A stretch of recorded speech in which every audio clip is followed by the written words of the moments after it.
तमाम पीरियड के अंदर मैंने पढ़ी है ना, मैं अच्छे तरीके से इंशाल्लाह समझाऊंगा और आपको मज़ा आएगा सुनने का। और फिर मैंने ये प्लान किया था कि अब ना मैं कोई अच्छी सी अकेडमी ज्वाइन करूंगा। जो थोड़ा टाइम चेंज हो गया तो हमें ना स्मार्ट वर्क के साथ चलना चाहिए। मैं समझूं सबसे पहले कि मैंने पाकिस्तान को लेके कैसे चले। आप हमेशा अपना जो आसान चीज़ है ना उसे स्टार्ट करें। मैंने सबसे पहले स्टार्ट किया पाकिस्तान के ताल्लुकात किसी भी रिलेशनशिप में तभी सक्सेसफुल हो पाता है जब आपके इंटरेस्ट मैच करते हैं। तो यही जो पाकिस्तान की जियोग्राफिकल लोकेशन है ना, ये इसे हम बोलते हैं स्ट्रेटेजिक लोकेशन। ये स्टार्टिंग में टर्की बिल्कुल सेकुलर था, अब तैयब उर्दुगान उसको बिल्कुल 180 के एंगल पे शिफ्ट करना चाहते हैं। तो ये आयात याद करने का मेरा तरीका है।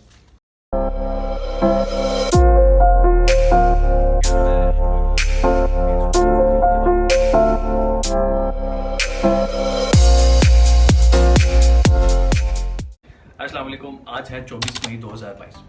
वीडियो काफ़ी ब्रेक के बाद आ रही है क्योंकि अभी मैंने रिसेंटली ख़त्म किया था इस्लामिया और फिर मैंने ये प्लान किया था कि अब ना मैं कोई अच्छी सी अकेडमी ज्वाइन करूँगा जो लाहौर की सबसे फेमस अकेडमी है।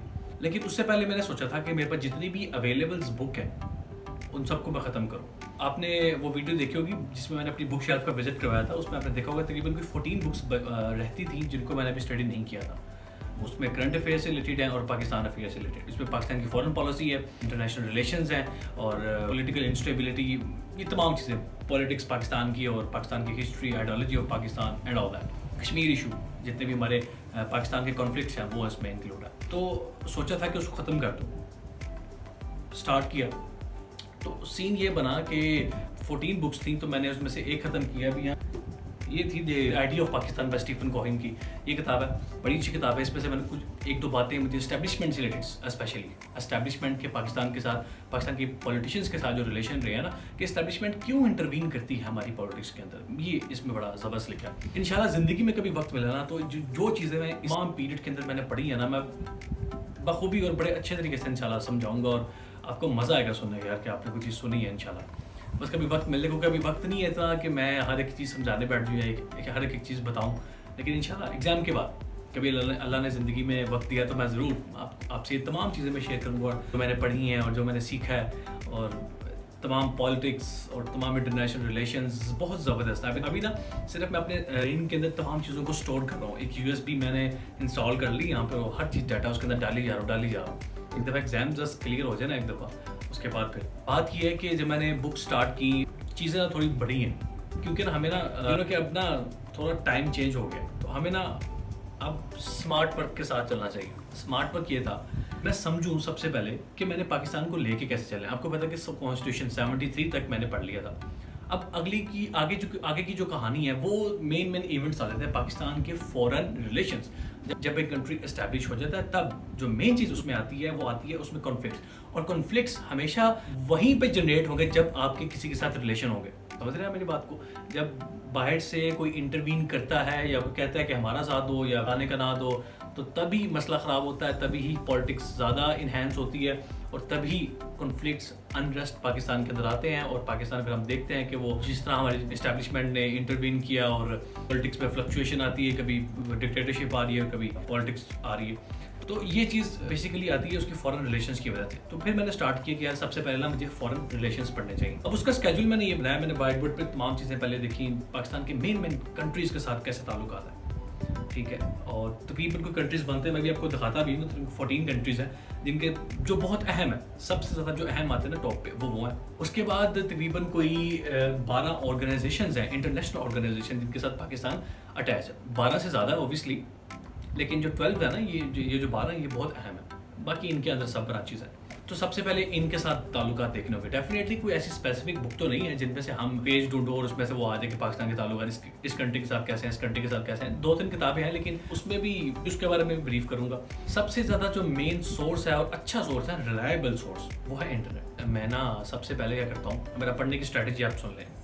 पढ़ने की स्ट्रैटेजी ये है कि फॉर एग्जाम्पल मैंने स्टार्ट करना है तो हमेशा अपना जो आसान चीज़ है ना उसे स्टार्ट करें। अब जैसे मैंने सबसे पहले स्टार्ट किया पाकिस्तान के ताल्लुकात मलेशिया के साथ, थोड़ा दूर है आपको पता है। फिर मैंने इंडोनेशिया पे आया, ठीक है। उसके बाद मैं आया कतर पे, फिर UAE पे, फिर टर्की। इस तरह चलते चलते जो एंड पे जब हम आ जाएंगे ना तो एंड पे आप देखेंगे पाकिस्तान के सबसे ज़्यादा जो अहम ताल्लुकात है वो किन ममालिक के साथ है। वो है America, India, Russia, Saudi Arabia. ये 4-5 कंट्रीज हैं जिनके साथ सबसे ज़्यादा अहम है और इन्हीं के साथ हमारे कॉन्फ्लिक्ट्स भी चलते रहते हैं। आप देखते हैं कि अप एंड डाउन रिलेशंस हो रहे हैं। तो इन्हीं की वजह से पाकिस्तान ने जो बाकी इंटरनेशनल ऑर्गेनाइजेशंस हैं उनके साथ अपने ताल्लुकात बनाए हैं। जैसे आपको पता है कि पाकिस्तान ने सीटो और सेंटो साइन किया था फॉर अमेरिका।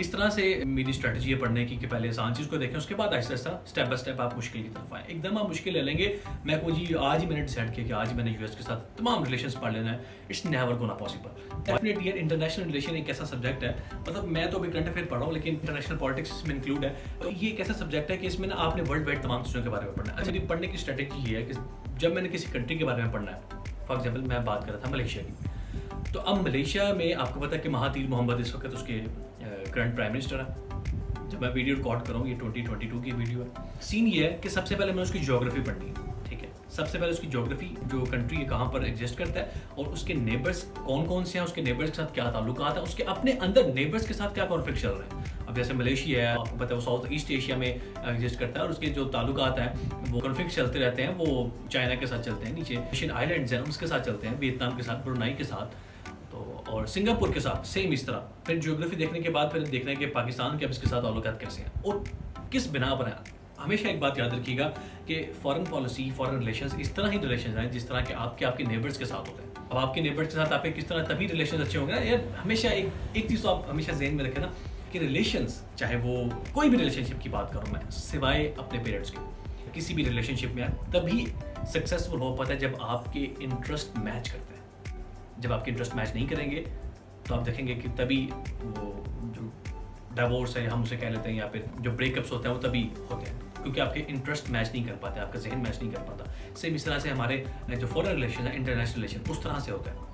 सेम तो नहीं होते लेकिन समझ रहे हैं ना कि ये काफ़ी सिमिलर है। इसकी मैं आपको मिसाल देता हूँ कि जब मलेशिया ने, महातीर मोहम्मद ने वज़ीर-ए-आज़म इमरान खान के दौर में जब पाकिस्तान का विजिट किया तो उसने 2-3 बातों के बाद बिल्कुल प्रैक्टिकल बात की कि आप हमें क्या शेयर कर सकते हैं, आप हमें क्या दे सकते हैं और उसके बदले में हम आपके साथ क्या खिदमत कर सकते हैं। तो फिर इमरान खान ने बताया कि हम आपको ये कॉटन, टेक्सटाइल, ये तमाम चीज़ें हम आपके साथ ट्रेड में कर सकते हैं। फिर उन्होंने ये बताया कि जो पाकिस्तान की जियोग्राफिकल लोकेशन है ना, वो आपको ये कनेक्ट कर सकती है विद सेंट्रल एशिया। आप देखेंगे अगर आप इंडिया से हैं तो आपको बहुत लंबा पड़ेगा और कोई कंट्री नहीं है। अगर आप ईरान को ज्वाइन करते हैं तो ईरान भी आपको दूर पड़ता है और वैसे भी वो पहाड़ी इलाका सारा माउंटेन रेंजेस है, वहाँ पे जाना मुश्किल है। फिर आप देखें कि जो पाकिस्तान में जो ग्वादर पोर्ट बन रही है, ये सी पैक आपको बहुत आसानी से आपको चाइना तक लेके जा सकता है, चाइना के उस बॉर्डर तक जहाँ पे अभी तक आपका जाना पॉसिबल नहीं है, और फिर आपको सेंट्रल एशिया के साथ कनेक्ट कर सकता है। तो यही जो पाकिस्तान की जियोग्राफिकल लोकेशन है ना, ये इसे हम बोलते हैं स्ट्रेटेजिक लोकेशन, ये पाकिस्तान को बहुत फ़ायदा देती है। यही है फॉरेन रिलेशंस। तो मैंने जो पढ़ा उसके बारे में वो ये था कि सबसे पहले उसकी हिस्ट्री पढ़नी है उस कंट्री की, फिर उसके बाद उसकी ज्योग्राफी पढ़नी है, उसके बाद करंट कॉन्फ्लिक्ट चल रहे हैं किस किस कंट्री के साथ, तभी आपको समझ आएगी ना कि उसके कॉन्फ्लिक्ट चल रहे हैं तो पाकिस्तान के पास उसे आने की क्या जरूरत है, ठीक है। तो उसके बाद मैंने फिर यूएई के बारे में पढ़ा और फिर एंड पे मैं उसके बारे में पढ़ता हूँ कि उसके पाकिस्तान के साथ क्या रिलेशन, उसने पाकिस्तान के साथ कौन कौन से मुआहदे सिग्नेचर कर लिए हो। यूट्यूब का सहारा मैं बहुत ले रहा हूँ और बहुत ज़बरदस्त। आप यकीन जाने के मतलब मैं ऑनेस्टली बताऊँ तो यार मैं यूट्यूब पे अगर मैं लिखता हूँ ना कि पाकिस्तान रिलेशन विद मलेशिया, तो जितनी भी वीडियोज़ आती हैं ना जो कि ऑथेंटिक सोर्स होता है, मैं कोई भी वीडियो ऐसी नहीं है जो कि मैं नहीं देखता, मैं तमाम वीडियोज़ देखता हूँ। मैं नहीं चाहता कि मैं किसी भी किस्म का रिस्क लूँ, ये बात मैं कई दफ़ा दोहरा चुका हूँ, आपको लेना भी नहीं चाहिए। अगर आपके पास टाइम है तो आप लाजमी उसे सुनिए। और दूसरी बात ये कि आप इस बात का बड़ा ख्याल रखें कि आपने एक दिन में कम से कम से एक से दो कंट्रीज़ को ना लाजमी करना है। चंद एक कंट्रीज़ ऐसे हैं जो कि बड़े अहम हैं, जैसे मैं एग्जांपल देता हूँ टर्की का। आज मैं टर्की कर रहा हूँ, तो टर्की की लोकेशन उस जगह एग्जिस्ट करती है। आप देखें कि वो ब्लैक सी या फिर मेडिटेरियन सी के साथ इतनी बेस्ट लोकेशन है टर्की की। तो अब इस पर मुझे ज़्यादा टाइम देना पड़ेगा, क्यों? क्योंकि टर्की इस वक्त मुस्लिम कंट्रीज़ के अंदर सबसे टॉप पे उसकी इकोनॉमी है। 2050 तक, सॉरी टॉप 10 तक ये अज्यूम किया जा रहा है कि टर्की जो है ना इकोनॉमी टॉप 10 में आ जाएगी। टर्की पे ना मैं ज़्यादा टाइम लगा रहा हूँ। फिर आपने देखा कि गौर करें इस बात का कि स्पेशली मलेशिया और टर्की को आप गौर करें, 2002 से लेके और मौजूदा तारीख जारी है 2022, तकरीबन 22 सालों से तैयब उर्दगान है वो करंट प्रेसिडेंट, सॉरी पहले तो प्राइम मिनिस्टर थे, फिर 2018 के बाद वहाँ प्रेसिडेंशियल सिस्टम आ गया तो प्रेसिडेंट बन गए। 20 सालों से एक बंदा लगातार इक़्तिदार में है, तो ऐसी क्या बात होनी? टर्की को टर्की बनाने वाला कौन है? अतातुर्क। उसकी स्ट्रेटजीज क्या थी?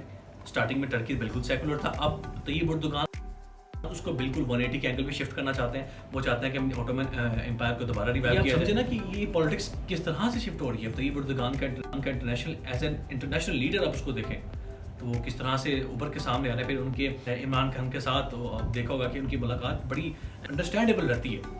क्योंकि उन दोनों के ना आपस में विजन मैच करते हैं। वो भी मुस्लिम उम्मा को बढ़ाना चाहते हैं, दुनिया में लेके आना चाहते हैं, और तैयब एर्दोगान का भी ये मिशन है। कई कंट्रीज ऐसे जिसमें आपको ज़्यादा टाइम लगाना पड़ेगा, जैसे टर्की हो गया, जैसे चाइना हो गया, इंडिया के बारे में तो आप सुनते ही आ रहे हैं, और यूएस हो गया। तो आपको हिस्ट्री भी लाजमी पढ़नी चाहिए। उसकी वजह ये है, अतातुर्क की अगर मैं आपसे बात करूँ तो अतातुर्क को, अगर आप टर्की कभी जाना आपका इत्तेफाक हो, किसी टर्किश पीपल से आप मिले हो, तो आप उनसे अतातुर्क के बारे में पूछिएगा। अतातुर्क आज अगर मॉडर्न टर्की दुनिया में किसी नाम से जाना जाता है ना, उसकी इकोनॉमी टॉप 10 पे आती है और ज़बरदस्त कंट्रीज के अंदर आता है। टूरिज्म में आप देखेंगे टर्की कितना आ गया। तो इन तमाम चीज़ों का सहरा जाता है ना, वो अतातुर्क के सर पे जाता है। ठीक है, मैंने फिर अतातुर्क की बायोग्राफी पढ़ ली, फिर मैंने तैयब एर्दोगान की बायोग्राफी पढ़ ली, इस तरह से मैंने महातीर मोहम्मद की पढ़ ली। करीबन कुछ 20 ईयर्स से वो भी इक़्तिदार में ही रहे हैं, अभी भी इक़्तिदार में हैं। तो इस तरह चंद कंट्रीज हैं जो कि बहुत आपका टाइम ले लेते हैं, लेकिन ये है कि आप उन्हें सुने, उनकी ज्योग्राफी लोकेशन देखें, और फिर देखें कि उनके इंटरेस्ट क्या, उनके कॉन्फ्लिक्ट्स किसके साथ हैं, और फिर उनके पाकिस्तान के साथ रिलेशन क्या है। अच्छा, पाकिस्तान के रिलेशन पे तरीका ये लिखने का कि आपने गूगल पे जाना, आपने लिखना है कि Pakistan relation with China, Pakistan relation with Malaysia, Pakistan relation with Malaysia editorial articles, ये आपने लिखना है। और जो टॉप 5, 6, 7 जितने आते हैं ना, जो कि बेस्ट सोर्स आप समझते हैं, जैसे अल जज़ीरा हो गया, CNN हो गया, एक्सप्रेस ट्रिब्यून हो गया, और इस तरह से BBC की रिपोर्ट होगी, इस तरह के जितने भी रिलायबल सोर्सेज है ना, आपने उनको टच करना, उनके तमाम आर्टिकल्स को पढ़ना, ताकि आपको उनके पाकिस्तान के साथ जो रिलेशन है वो आपको पता लग जाए। अच्छा, ये जब आप तमाम चीज़ों को पढ़ लेंगे ना, तो उसके बाद आपके एक बहुत ब्रॉड विजन आपका क्रिएट हो जाएगा। तकरीबन आप बहुत कुछ जान चुके होंगे। फिर आपके लिए ये चीज़ को समझना, इसके साथ साथ आपने जो है न्यूज़पेपर को चलाना है पैरेलल, फिर आपके लिए ना चीज़ों को समझना बहुत आसान हो जाएगा, बहुत ज़्यादा आसान। क्योंकि अब आपको तमाम सिनेरियो का, तमाम हिस्ट्री का पता लग गया, आपको ये भी पता लग गया कि इवन वहाँ पे उस कंट्री पे जो इस वक्त रूल कर रहा है, उस बंदे की आइडियोलॉजी क्या है, आपको ये भी पता लग गया। ठीक है, इसी तरह से आप अपनी क्रिटिकल थिंकिंग को भी डेवलप कर सकते हैं कि जिस तरह तुर्की में 2018 के बाद प्राइम मिनिस्टर जो पार्लियामेंट्री सिस्टम है उसको ख़त्म करके वो प्रेसिडेंशियल सिस्टम ले आया। तो आप ये सोच सकते हैं कि आखिर प्रेसिडेंशियल सिस्टम ज़्यादा अच्छा है या फिर पार्लियामेंट्री सिस्टम। इस तरह से चीज़ें चलेंगी इंशाल्लाह। तो अब मैं आपको दिखाता हूँ कि अभी तक जो मैंने चीज़ें पढ़ी हैं वो किस तरह से। ये देखिए कि मैंने ये पूरा मैप बनाया था, पहले मैंने 3-4 दफ़ा बनाया। एट द एंड जो सबसे रिलायबल, सबसे अच्छा मेरे लिए बना ना, वो ये था। पहले मैंने पाकिस्तान का जिस तरह यहाँ मैप लगा ना, पाकिस्तान का पहले मैप बनाया था मैंने, लेकिन वो इतना कुछ मज़े का नहीं बना। एट द एंड ये चीज़ लिख ली। अच्छा, ये देखें ना, 14 कंट्रीज हैं। जो कंट्रीज हो जाते हैं मैं उनके ऊपर टिक लगा लेता हूँ। जिस तरह ये 4 कंट्रीज हो गए एंड वाले, और इस वक्त मैं कर रहा हूँ टर्की। ये रहा, मैंने नंबरिंग लगाई हुई है कि मैंने कौन कौन सा कंट्री पहले करना है। जिस तरह आपको बताया था कि सबसे आसान चीज़ों को मैं उस डिसेंडिंग ऑर्डर में चलूँगा। ठीक है, सेम इस तरह से यहाँ पे मैंने नंबरिंग की है, तो इनको मैं एंड पे देखूंगा ऑर्गेनाइजेशंस को, लेकिन उससे पहले मैं इन कंट्रीज़ को देखूंगा। ठीक है, ये 14 कंट्रीज़ हैं, तो इनके बारे में मैं पढ़ रहा हूँ। ये आप देखिए, ये जैसे अभी इस वक्त मैं टर्की का पढ़ रहा था, आपको बताया, तो ये मैं टर्की का मैप, जो अहम चीज़ है ना सिर्फ वो लिख लेनी है। ये अतातुर्क की बायोग्राफी मैंने पढ़ी जिसमें उसने ये बात की थी, ये भी आप छोटा वीडियो पॉज करके आप देख लेना। ये पाकिस्तान के रिलेशन थे, ठीक है ना, जैसे मलेशिया के साथ, ये मलेशिया का, ये सिंगापुर है, यहाँ पे ये 2 आइलैंड्स के अंदर मलेशिया जो है वो इस वक्त एग्जिस्ट करता है। तमाम चीज़ जो अहम है ना वो लिख लेंगे। पाकिस्तान के रिलेशन फिर आ जाते हैं कतर के साथ, ठीक है, उस तरह, तो ये तमाम चीज़ें फिर उसके रिलेशन आ जाते हैं UAE के साथ। और फिर UAE की बायोग्राफी भी यार, जैद है ना जिसने शेख जैद हॉस्पिटल पाकिस्तान में, UAE के साथ लाजमी पढ़ना यार, वो बड़ा ज़बरदस्त था। शेख जैद हॉस्पिटल जिसने बनाया ना, तो बंदे का बड़ा अच्छा विजन था। आप पढ़ेंगे आपको पता लगेगा कि किस तरह से उसने सराओं में से जो बद्दू थे, ऊँटों पे चलने वाले, उन्होंने किस तरह से उसको बदल दिया, मुकम्मल तौर पे बदल दिया, कि आज आप फ़ख्र महसूस करते हैं। आज जब आप जाते हैं ना दुबई पे, तो आप स्टेटस लगाते हैं जनाब कि we are going to Dubai. Current affairs की वोकेबलरी में साथ साथ तैयार करूँ, जो अल्फाज मुझे मुश्किल लगते हैं वो मैं यहाँ पे नोट डाउन कर लेता हूँ। ये अहम है, ठीक है। अच्छा, मैं सोच रहा हूँ कि इनके ना साथ साथ वो भी बनाऊँ यार सेंटेंसेस, लेकिन अभी मुझे टाइम नहीं मिल रहा है इस चीज़ का। ये है आजकल वैसे पढ़ने की रूटीन यही जा रही है। अच्छा, इसके साथ एक और काम होता है कि जो मैंने फिलॉसफी और इस्लामियत इस वक्त पढ़ी हुई है ना, तो उसको मैं ना डेली बेस पे रिवाइज करता हूँ। तकरीबन मैं उठने के बाद 1 से 1.5 घंटा उसको देता हूँ, क्योंकि आयात, स्पेशली आयात जो है ना, इस वक्त मुझे आयात कोई 12 आयात और विद रेफरेंस मैंने याद कर ली है। आयात यार याद करना ज़रा मुश्किल है, क्योंकि अरबिक पे इतना बुरा हासिल नहीं है, लेकिन उसको फिर मैं उसके मायने लिखता, मैं दिखाता हूँ बल्कि आपको। वेट, ये देखिए, ये आयात है ना, जैसे आयात लिखी हैं, तो उसके मैं ये करता हूँ कि मैं उनके मायने लिख लिए। ठीक है, ये देखिए, ये जो मैंने आयात याद की है ना, जो चीज़ मुझे मुश्किल लगती है, जो लफ्ज़ जिसका मुझे मायने समझ नहीं आता, वो फिर मैं नोट डाउन कर लेता हूँ। ये सूरह कहफ की आयत नंबर 29 है, जो लफ्ज़ मुश्किल थे अरबिक के, उसके मैंने मायने साथ लिख लिए। अब मेरे लिए इसको पढ़ना आसान है। ठीक है, सेम इस तरह से। तो ये आयात याद करने का मेरा तरीका है। इसके साथ ना फ़िलासफ़ी वो साथ चल रही है, तो डेली का मैं एक पर्सन, एक फ़िलासफ़र, अच्छा इसके साथ फ़िलासफ़ी चल रही है और डेली का मैं एक फ़िलासफ़र जो है ना वो रिवाइज़ करता हूँ। तो वीडियो यार आजकल मैं सोच रहा था कि मैं क्या बनाऊँ लेकिन मैंने सोचा यार बड़ी देर हो गई, बननी चाहिए लाजमी, ताकि आपको पता लगता रहे तो इस दौरान जो है ना वो क्या चल रहा है। अच्छा, अकेडमी का टाइम ख़त्म हो गया, तो तकरीबन कोई मैं 10 या 12 तारीख को मैं अकेडमी ज्वाइन करूँगा। एक चीज़ अभी फ़िलहाल प्लान ये है कि 10 या 12 तारीख को स्कर्दू जाना है फैमिली के साथ, एक ट्रिप है, तो वहाँ पे भी थोड़े बहुत व्लॉग बनाएंगे। मेरा प्लान है देवसई में आपको ना वो मिल्की वे दिखाने का। साइंस से एक वैसे ही हमारा इंटरेस्ट है, डेफिनेटली 4 साल साइंस पढ़ी है, चलो वो भी आपको दिखाएंगे। और तकरीबन कोई 1.5 हफ्ते का ट्रिप होता है, वो के बाद आके फिर अकेडमी ज्वाइन कर लूँगा और फिर कंटिन्यूसली। ओके जी, टाटा, बाय बाय।